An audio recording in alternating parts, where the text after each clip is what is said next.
Well, good evening. I want to welcome you to this Thursday evening on the 21st, 19th of December. I should have, I was saying 21st, which is 9 minutes, 2 minutes past nine. Buff- bumbling with my voices there. Well, ladies and gentlemen, I want to thank you so much for joining me on In Review this evening. This evening, the 19th of December 2020. Uh, for a few days before 2025, a few days also before Christmas. Some will say uh, five sleeps before Christmas. Today's the 19th. And I want to thank those who are joining me on YouTube, those who are joining me on Facebook, those who are joining me on Instagram, and those who are joining me on TikTok as well. This is the weather has been great in the UK. It's not been bad. It's been fantastic. I believe that every sort of weather is really good, and all seasons, you must follow all seasons. All seasons is a reason for all seasons. You know what I mean? Winter, summer, autumn, spring, they all play a process in the whole thing. But without further ado, um, let's talk about some of the key issues tonight.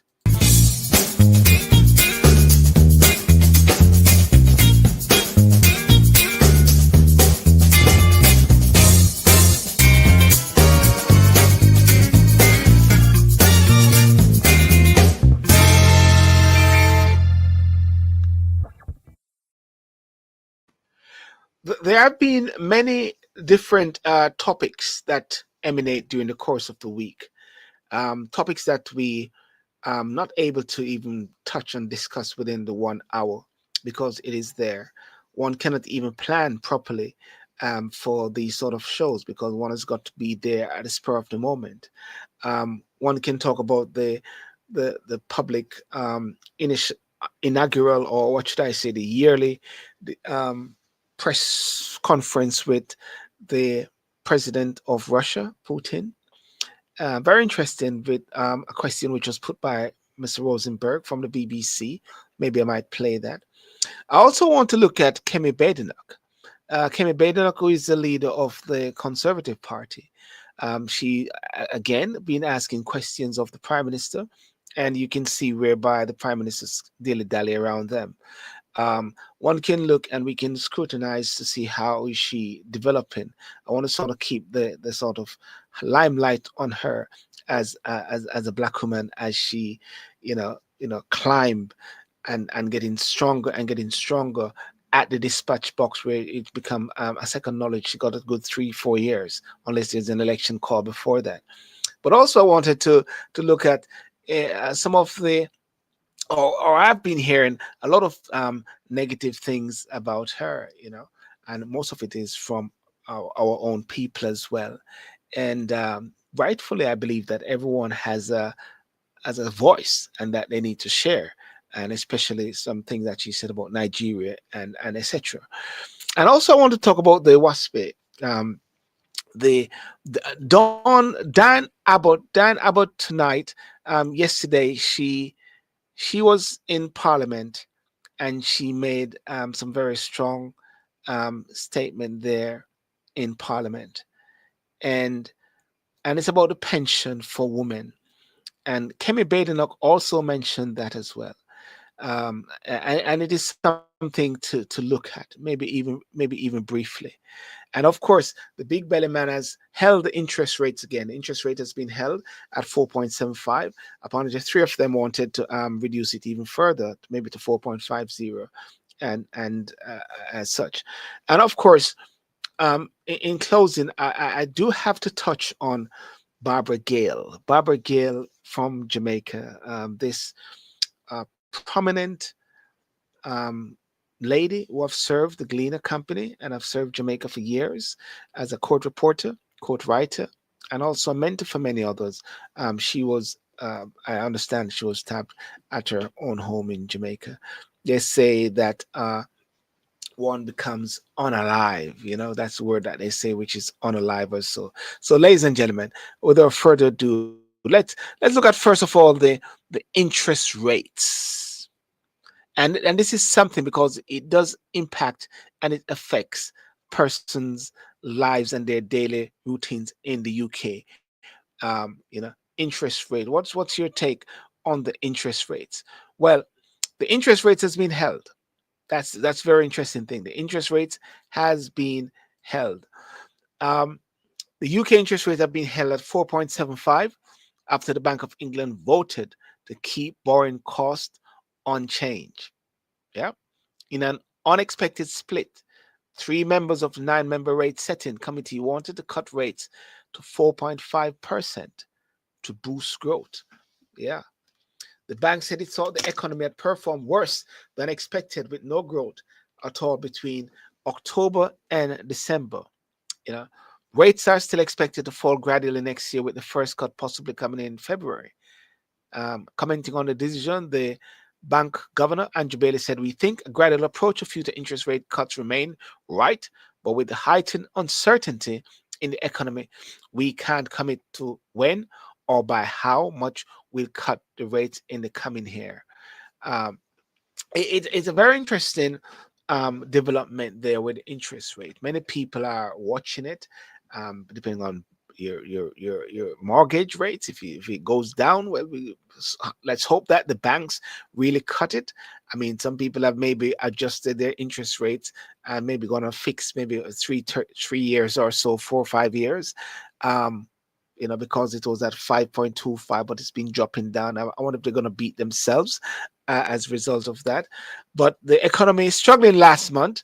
Bank forecasts growth of 0.3% in the final 3 months of the year, but is now expect 0%. And following the bank decision, the chancellor said, "We want to put more money in the pockets of working people, but that is only possible if inflation is stable." And she said she fully backed the Bank of England to achieve that. Liberal Democrat Treasury spokesman Daisy Cooper MP said the new government needs to work much harder if it's going to turn the economy around at any time soon. And this must start by scrapping the self-defeating job tax, which promises to make the crisis in healthcare and even worse. So there we go. Interest rate has been held, and this is welcome news by many, but of course, it might not be welcome news by those who are saving as well. There's a there's a development which I saw, which came up there of recently, and that is Peter Mandelson. Don't anyone know Peter Mandelson? But Lord Mandelson expected to be named as the UK ambassador to the USA.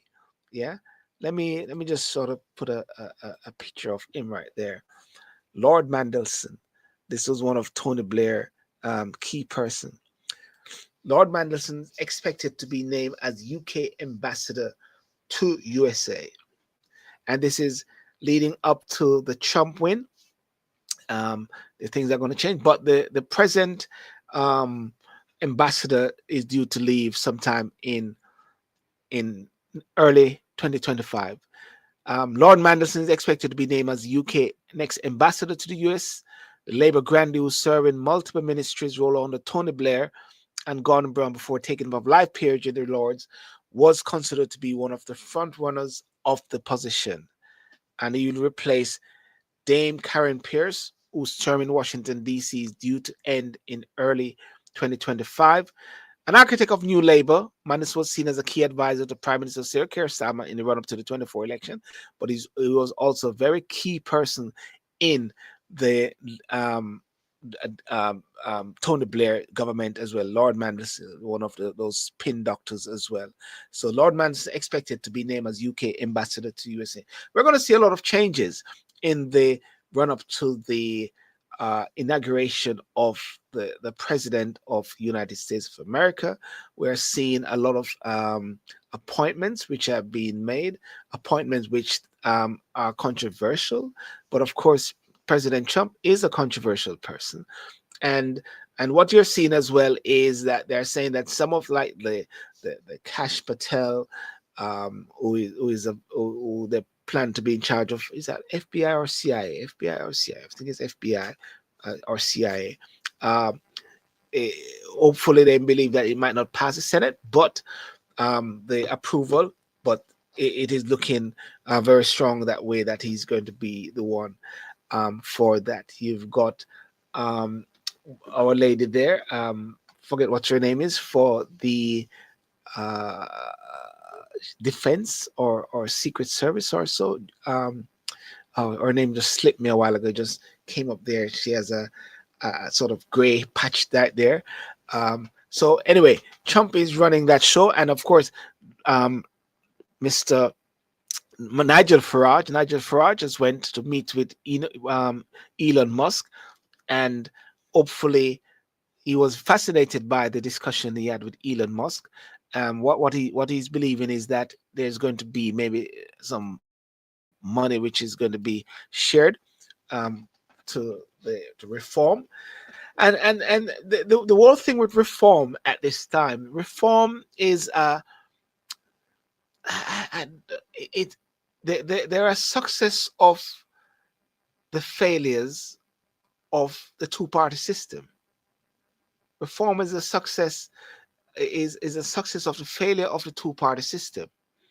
But then at the same time, you have the rise of the more than the two-party system, whereby you have the Lib Dem, um, which has got their seat up to 72, and you wonder if this team is going to be going out of reform, or the pressure is going to be intense upon the Conservative Party to maybe join up with reform, or reform to join up with the Conservative, depends on which one that they tend to go with, because it is a very interesting era of politics. And what Nigel Farage said is he's going to the UK, he went to the USA to somehow cement, and learn as much as possible from Donald Trump, learn from Elon Musk, how they went about the whole thing.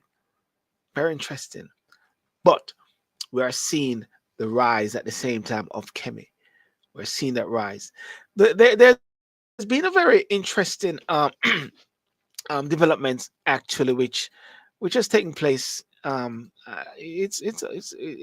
It's all over the news, and just what I want to say it is that there's this lady called Giselle Pellicott.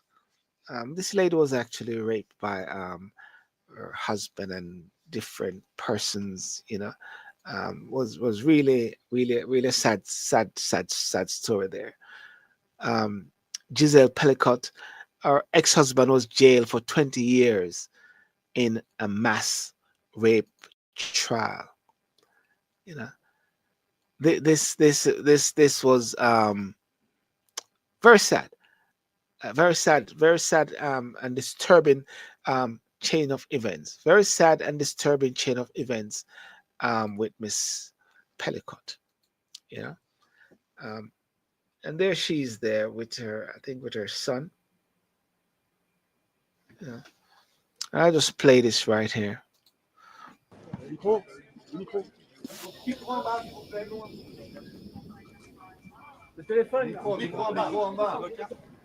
C'est avec une profonde émotion que je m'exprime aujourd'hui devant vous.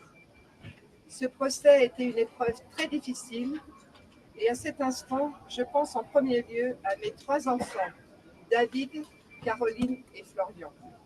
Je pense également à mes petits-enfants parce qu'ils sont l'avenir et c'est aussi pour eux que j'ai mené ce combat, ainsi qu'à mes belles-filles, Aurore et Céline. Je pense aussi à toutes les autres familles touchées par ce drame. Je pense enfin aux victimes non reconnues, dont les histoires demeurent souvent dans l'ombre. Je veux que vous sachiez que nous partageons le même.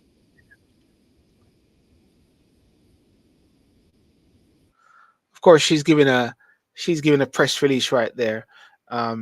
She's a French rape survivor, Giselle Pellicott.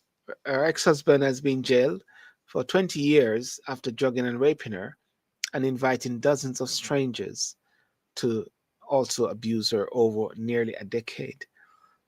Miss Pellicott, 72, Dominique Pellicott, husband, was found guilty of all charges by a judge in Avignon, southern France, and cried in court as he was sentenced to the maximum term. Crying in court. He was on trial with 50 other men, all of whom were found guilty of at least one charge, although their jail terms were less than what prosecutors had demanded.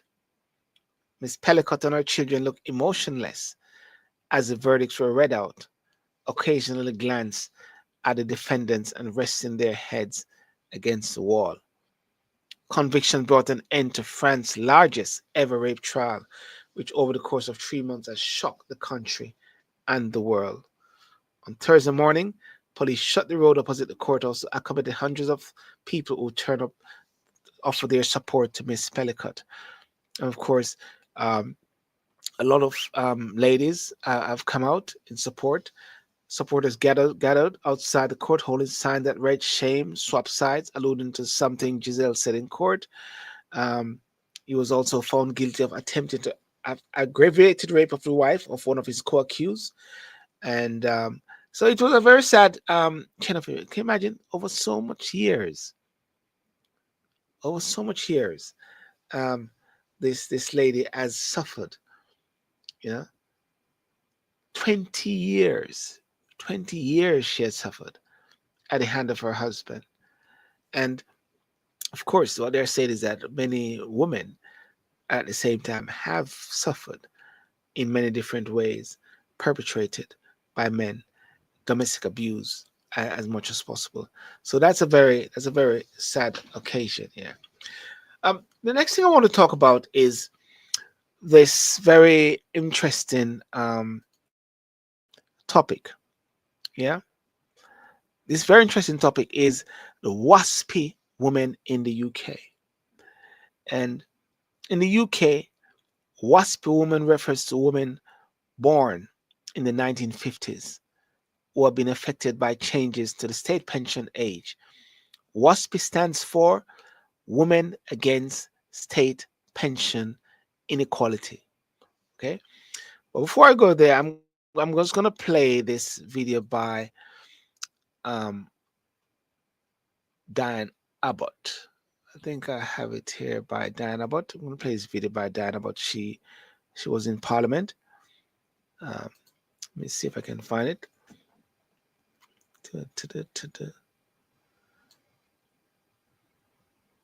Hope everybody's doing well. Let me know where you're from, where you're watching from as well.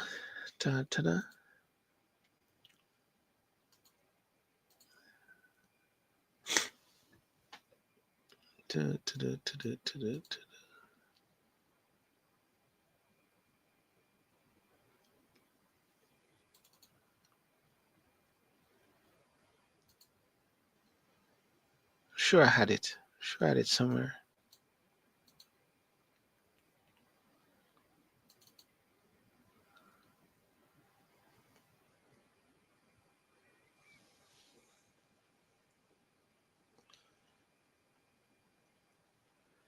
I'm sure I had it somewhere.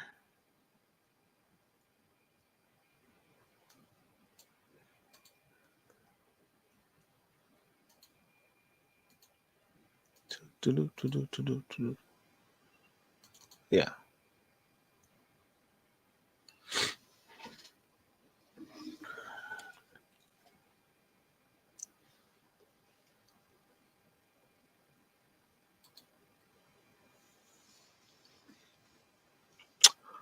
Just bear with me for a quick second.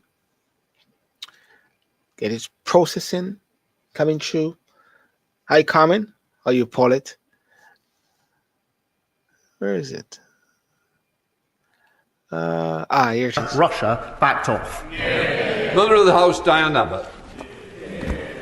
The WASPy women fought one of the most sustained and passionate campaigns for justice that I can remember, year in, year out. We did promise them that we would give them justice. I understand the issue about the cost, but does the Prime Minister really understand how let down WASPy women feel today? I do understand the concern, of course I do. I set out the history, Mr. Speaker, but the research is clear that 90% of those impacted did know about the change. And in those circumstances, the taxpayer simply can't afford the burden of tens of billions of pounds of compensation. But I do understand the concerns. Off. Mother of the House, Diane Abbott. The WASPy women fought one of the most sustained and passionate campaigns for justice that I can remember, year in, year out. Now, what is the WASPy woman? Yep. WASPy woman refers to women born in the 1950s, you know, those who have been affected by changes to the state pension. And the government made some changes to all this, successive governments, I must say. There's an equalization of the pension age. Historically, women in the UK could claim their state pension at 60, while men had to wait until 65. The government decided to equalize the pension age for men and women to 65. 1995 and 2011 Pensions Act, the changes to the pension age were legislated in the 1995 Pensions Act and further accelerated by the 2011 Pensions Act. This meant that women born in 1950 would have to wait longer than they had initially expected to receive their state pension. The WASPy campaign argues that these changes were implemented with insufficient notice, leaving many women with inadequate time to adjust their retirement plan. They argue that this had caused significant financial hardship for many women. So the WASPy does not oppose the equalization of the pension age itself. Their main arguments are the lack of notice, the financial hardship, and also the call for compensation. They are calling for compensation for the financial losses that they have incurred. But of course, the Prime Minister is saying that there is, there's just too much money which they can't put on the the people, the taxpayers, to do that. What the Prime Minister says is that the both 90s Prime Minister told the comment today, Stamford Chancellor Ray Reeves and Working Pension Secretary Liz had been among those who backed the WASPy campaign when Labour was in opposition. So what is seemed to be happening is that, and Kemi Badenoch, which I'm going to play, sort of highlighted it, is the government in opposition, or the Labour Party in opposition, say all the right things to get people on their side. But as what Kemi said, he's using the policies and just hitting people and punching them in the face. The PM said delays in communication changes state pension age for women born were unacceptable. That's what he said. Campaigners said they have lost out of years pension worth many thousands of pounds. You know, and if you read Stammer's position about the opposition reaction in the article covering the journal, looked at reaction for the women affected by this, and so it's another slap in the face by the government to pensioners, and also a slap in the face at the same time of pensioners, again with the fuel tax. Let me just finish and just complete playing this. We did promise them that we would give them justice. I understand the issue about the cost, but does the Prime Minister really understand how let down WASPy women feel today? I do understand the concern, of course I do. I set out the history, Mr. Speaker, but the research is clear that 90% of those impacted did know about the change. And in those circumstances, the taxpayer simply can't afford the burden of tens of billions of pounds of compensation. But I do understand the concerns. It should be noted that successive governments, when they win elections, um, one would say that they win the election on the premise of what they believe that they are going to be seen when they go into office. I remember it was David Cameron or so when they won from Tony Gordon Brown. There was a note saying they're broke, they have no money. And I believe in the case of the Labour Party and the Conservative Party, what they're saying is that they actually um, they actually have a situation now whereby they have this 22 billion black hole, and they've got to try to fix it. And that is one of the arguments which is put by the Labour Party. I don't know what you think about that, but many people somehow are actually having this issue when it comes on to trusting government, having this level of apathy when it comes on to government and believing what they are saying as well, and not living up to their word. But if one is going to follow the United States of America at present, as how it seems like one is following through with their word, but we don't know how that's going to unpan yet, if anything like that. But I want to touch on Kemi Badenoch. Each week that we have been sort of scrutinizing her and looking at her each time at the dispatch box when it comes on to Prime Minister question time, and how she's getting bolder. Depending on which side you're listening to, actually, they'll say that she got beaten up by the Prime Minister. If you listen to the other side, they'll say she ripped up the Prime Minister as well.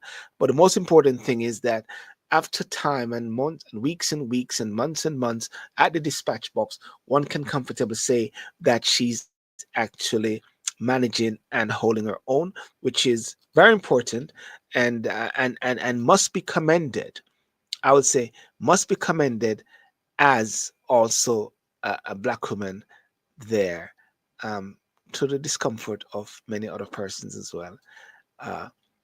Keir Starmer and Kemi Badenoch. Let me see if I can get that to play. Okay, here we go. The opposition, Kemi Badenoch. Mr. Speaker, can I send my warmest wishes to our armed forces at home and overseas, to the emergency services and everyone who will be working over Christmas. And can I wish you, Mr. Speaker, the House staff and all members of this House a very Merry Christmas. Mr. Speaker, please let me know if you can actually hear.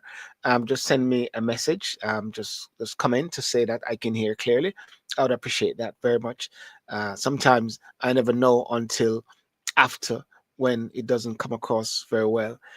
So let me know if you can hear very well. Okay, just comment. Anyone? Yes, please. Thank you. for years, the Prime Minister and his cabinet played politics with the WASPy women. The Deputy Prime Minister said Conservatives were stealing their pensions. She promised to compensate them in full. Another broken promise. Now they admit we were right all along. But let's ask about another group of pensioners whose trust. Let's ask about another group of pensioners whose trust was broken. Since the Chancellor cut winter fuel payments, how many extra people have applied for pension credit? Mr. Speaker, the number one job of this government was to put the finances back in order after the last government lost control. They left a £22 billion black hole, and we had to take tough choices. We made sure the most vulnerable pensioners do get the winter fuel payment, and we have been encouraging and driving up eligibility for pension credit, so saying up to their entitlement. And she should join that campaign. But, Mr. Speaker, here's the difference. Because we've stabilised the economy, we can commit to the triple lock. That means that next April, pensioners get another £470. But here's the difference, because 2 weeks ago, the Shadow Chancellor said the triple lock is unsustainable, their position. So pensioners would lose out under the Tories yet again. Okay. I just need to flag this one again. And just like what we were talking about a couple of weeks ago, the Prime Ministers answer questions, and of course, fair enough. The Prime Minister question time will take the opportunity to package and to repunch that sort of question which they got to sort of gain some sort of momentum. But the big question is, did he answer the question? Here's Kemi with her comeback. Mr. Speaker, he didn't answer the question because he doesn't know the answer. There are 850,000 eligible pensioners not claiming pension credit. If they sign up, that will cost the Treasury £2.3 billion, wiping out the savings that the Chancellor claimed she would make. Before the election, his chief secretary told the public they had no plans to cut winter fuel. But they did have plans, didn't they? Age UK say cutting the winter fuel payment with very little notice will potentially jeopardize the health and finances of millions of older people. Does he agree with Age UK that this is the last thing both pensioners and the NHS need? Mr. Speaker, we've been driving up with a campaign for pension credit. It's important that everybody who's entitled to it claims that pension credit. And she shouldn't claim as some great victory the record of their government that people haven't signed up. We're the ones with the campaign. They should be supporting it. But because of the triple lock, pensions will be going up by £470 next April. She hasn't answered the question. Her shadow chancellor says the triple lock is unsustainable. So she needs to explain how pensioners will be worse off under a Tory government. It is Prime Minister's question. Mr. Speaker, we protected the triple lock during all our time in government. Meanwhile, energy bills are increasing, despite his promise to cut them by £300. In Scotland, his party leader wants to restore the winter fuel payments. Across England, councils are scrabbling together funds for struggling pensioners. The tragic reality this Christmas is pensioners will suffer and may even die as a result of this cruel policy. Did the Chancellor impact on councils and on the NHS, or does she just not know what she's doing? Question that I'll put to you and everyone, and is, how do you see Kemi Badenoch performing at the dispatch box? Yeah, what's your thoughts on it, on her performance at the dispatch box? How is she holding the government accountable? Because that's one of the primary function of the Punch and Judy, in a sense, left and right, at the dispatch box is very important, because that is a central element of the British parliamentary system. How do you see Kemi performing at that time? And I believe that what is very important, and this is so very important, that Kemi Badenoch is the leader of the Conservative Party in the UK, the leader of the Conservative Party in the UK. Let's keep watching. The Household Support Fund was set out in the budget. She knows that. We're pushing up pension credit. But she now says they are committed to the triple lock. Her shadow chancellor says they're not, that it's unsustainable. Maybe over a sandwich or a steak, they could sort it out and come back and tell us what their policy actually is. Mr. Speaker, the Prime Minister needs to misrepresent me to make his point. I don't need to misrepresent him to make my point.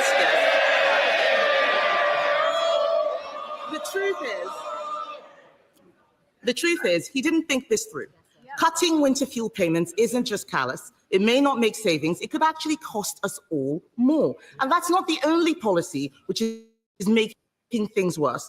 The Chancellor's budget is a body blow to family businesses and also charities. Marie Curie have warned that Labour's budget will cost them nearly £3 million a year. This is a cancer charity saying they have no option but to reduce services. Did the Chancellor tell the Prime Minister that her jobs tax was going to hit charities? Mr. Speaker, she's asked 3 questions about winter fuel with a leaving out. I'll come to that, but she's changed her mind on this. She used to say that the payments were a dead weight. she said there were members of her constituency who didn't need it. And they all stood in 2017 on a manifesto, a Tory manifesto that committed to getting rid of the universal winter payments for pensioners. So we can see what their real commitment is. As for the budget, we're driving up productivity. Oh, I don't want to have to ring my mother. Want to ring your mother. Mr. Speaker, we're driving up productivity, prosperity and living. What the speaker said right there is that he said, "I don't want to ring your mother." I'm sure that's what he said. To someone maybe being mischievous there in the house. He said, "I don't want to ring your mother." It's a happy time in the house still. Standard. That's a pay rise for the 3 million who are the lowest paid. They should welcome that. A pay rise for those working in the NHS and better than expected wage growth just before Christmas. What unites all three, delivered by Labour, opposed by the Tories. Come on, Kemi. Mr. Speaker, I don't know what world he's living in. The economy is shrinking, and they did not think this jobs tax through or who it would impact. Is the economy shrinking?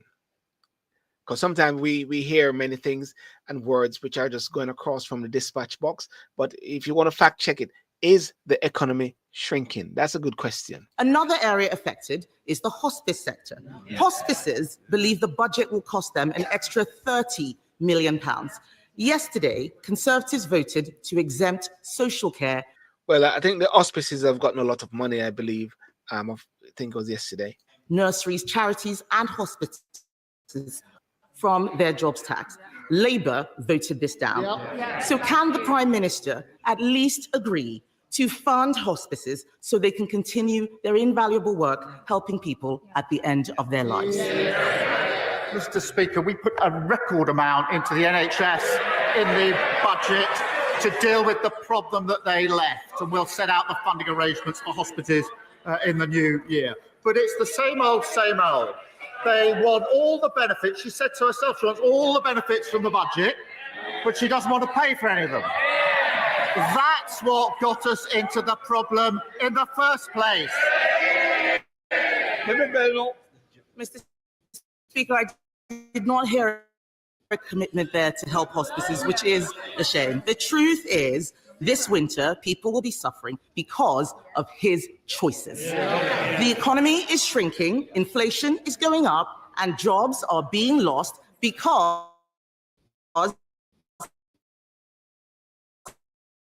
of his budget. Pensioners won't be able to heat their homes because of his government's decision, broken promises. And now we learn that he is about to give away our hard-won Brexit freedoms. Mr. Speaker.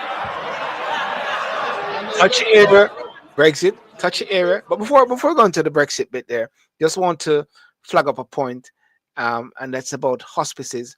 Hospices in England are to receive 100 million of government funding over 2 years to improve end-of-life care. Health Secretary Wes Streeting has announced. I like that guy, Wes Streeting. He's very intentional and he's very passionate about his position there. Very exciting guy. Another 26 million is going to hospices for children and young people, which is a continuation of money previously given through a grant. And this comes after hospice leaders warned they were forced to close beds due to increasing financial pressures. Only a third of hospices funding come from the NHS. The rest has to be raised from donations, fundraising, and charity shops. Let me continue it, Ben. All right. Mr. Speaker, now we learn he is about to give away our hard-won Brexit freedoms.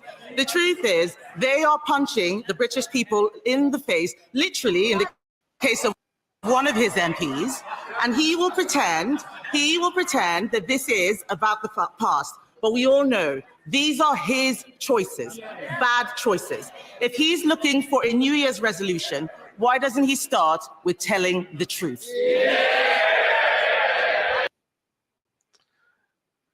Okay, so that's...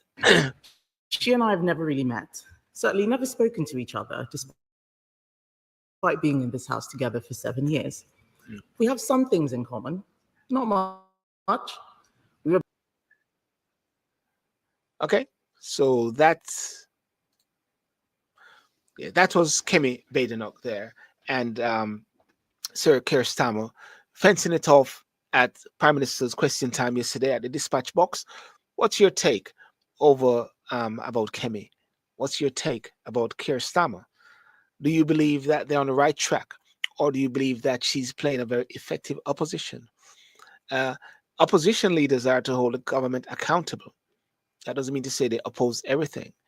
Um, one of the interesting thing though that I've been seeing around, and especially in regards to Kemi Badenoch, and I, you see, when black people get into these sort of position, they are judged very harshly. They're judged very harshly by their own.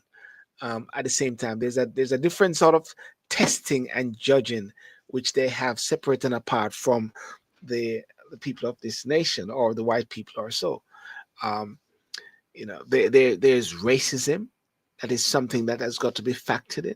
I had a discussion with Reverend Dr. Joe Aldred last week Sunday about flourishing in Babylon, and that is about black people in this nation going through, making waves, getting into key positions as well as possible.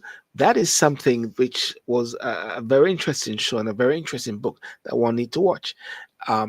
But in regards to Kemi, I've been listening. I'm not Nigerian. And I won't claim to be Nigerian. But of course, I'm sure there may be elements of my DNA or my history as a link with some aspects of maybe between Nigeria or Ghana or so. But I do sense, and I do sense that she's been treated very harshly to a certain extent by some of the words that she have said in regards to Nigeria, like one which she said something about she identify as a Yoruba more than northern Nigeria or something like that of that nature. And so many people have been, ripping it apart, and I think sometimes the essence of the whole thing is being missed.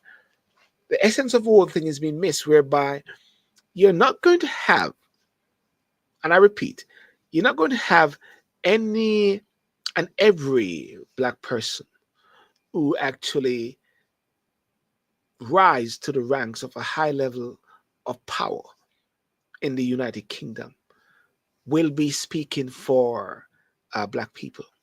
Will be saying that they are the voice for black people, especially Kemi Badenoch, who is the leader of one of the successful political parties in this atmosphere, which is the Conservative Party. So therefore, she will be speaking up for her constituents. She'll be speaking up for the Conservative Party, not for Nigeria, not for Jamaica, and not for black people, but she will want to see all across the board there's a level of equity and a level of fairness, because that is what any good political leader should have.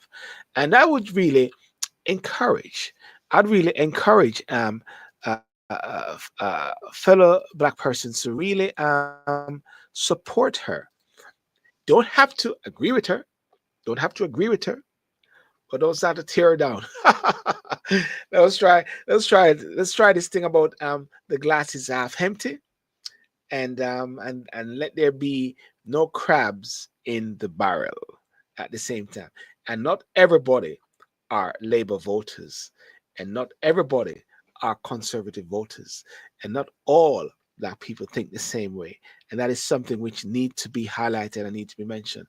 I support and endorse any successful black woman who is out there. Like I support the Diane Abbott, the Janet Davey, the Dawn Butler, the Diane Abbott, and all these successful black ladies in Parliament in making strides. Because as you look and as you can see, it is going to be so common to see a black woman in Parliament, so common to see a black man in Parliament. So our children can look and say, there's that person that looks like me as well. Instead of as they rise, we were ripping them down. But at the same time, nothing is wrong in scrutinizing anyone who is in political office in the UK. That's my piece of word right there when it comes on to Kemi Badenoch. Let me know what you think about it. The other thing I wanted to bring up, and this is flying over to Jamaica. Hi, Michelle, how you doing? Blessing, blessing, blessing. You know, flying over to Jamaica. Everywhere in this world, there is atrocities of crime. There's killing. Just in America recently, there's a girl who shot up some people in a school recently, which is very sad, and it's been happening regular in America. I'm sure. I'm not sure if we are hearing everything each time, but one cannot say America is the most wickedest place, Jamaica is the most wickedest place, but there are some gruesome murders that we highlight, and one which I wanted to what one I want to touch on is the lady of Miss Barbara Gale. Um, Miss Barbara Gale, and there's a picture of the lady, Miss Barbara Gale, and Miss Barbara Gale, she played a fundamental role in Jamaica for years.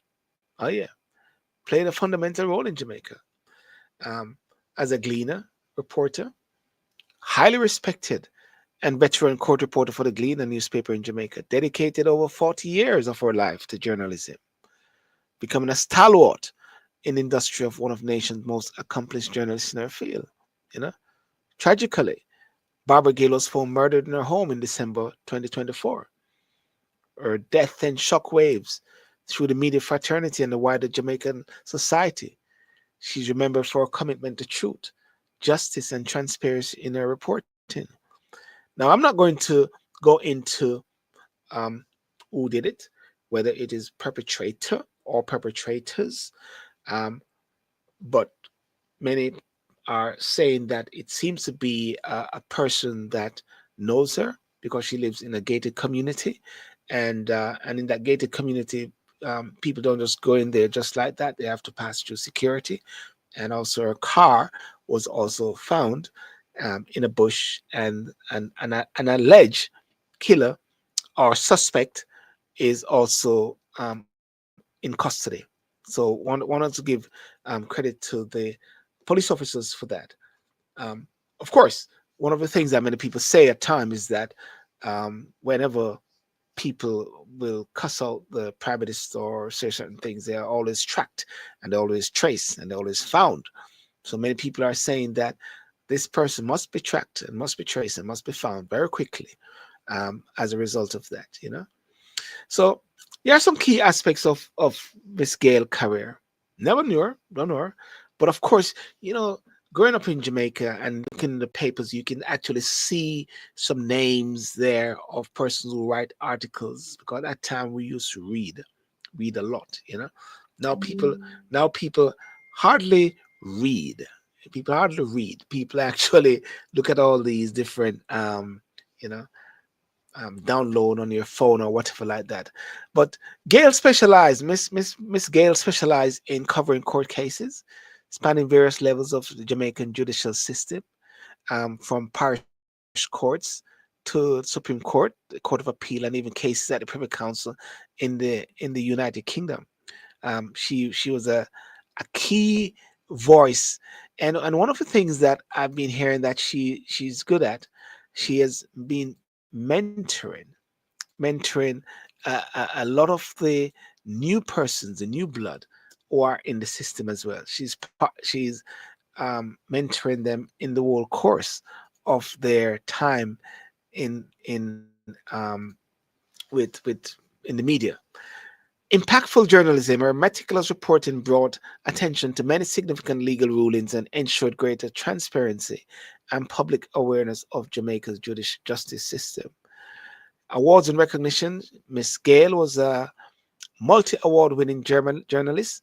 Notably, she received the Press Association of Jamaica PAJ 1997 Community Service Award and was named Journalist of the Year. She also received regional awards from the Caribbean Association of Media Workers. The PAJ recently recognized her for long-standing contributions to journalism, dedication, and legacy. Even after retirement, Miss Gale continued to contribute to the Gleaner, demonstrating her unwavering passion for journalism, Her dedication and contributions have left a lasting mark on Jamaica's media landscape. So she's been there for decades, you know, and it's unfortunate and it is very sad. And I do give my condolences to her family, to the media fraternity in Jamaica as well at this time for this lady.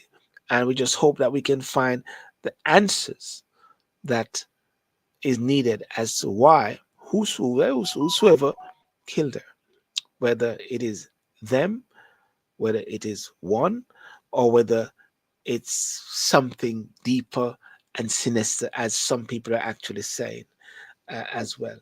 Because freedom of voice, freedom of choices, freedom of voice, the freedom of expression is something very crucial, and it must never be snuffed at, no matter what. Never be snuffed at, and people must hear and read what is happening out there. We've seen the recent killing of this young chap there publicly. Well, not publicly. I mean, because you didn't see it publicly, but you heard of it. A young gentleman called Naya, and there's a gentleman who actually just came down to Jamaica, and he was shot up in a car from Panama. And just heard something a while ago that some teacher is caught with their pants down or so like that, involved with some sexual escapades or whatever like that with the Immaculate Conception High. That's the school my wife went to, actually.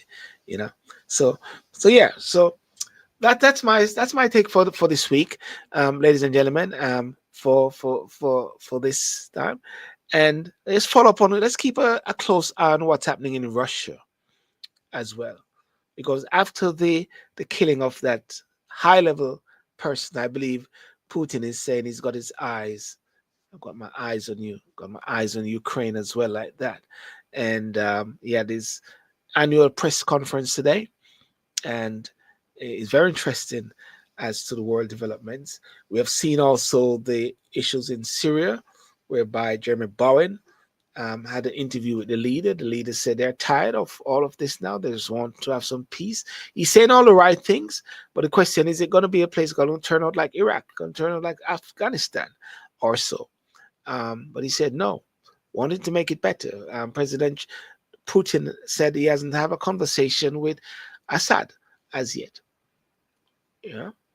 So we're seeing what developments on the world stage, and we're hoping to see some major developments in the Middle East, in Gaza, with the pending President Trump coming into power.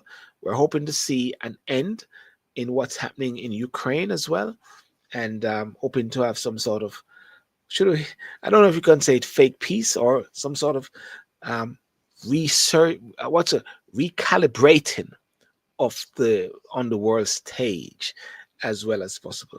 But ladies and gentlemen, I want to say have a good night, and have a good Christmas, because I don't believe I'm going to be on here next week.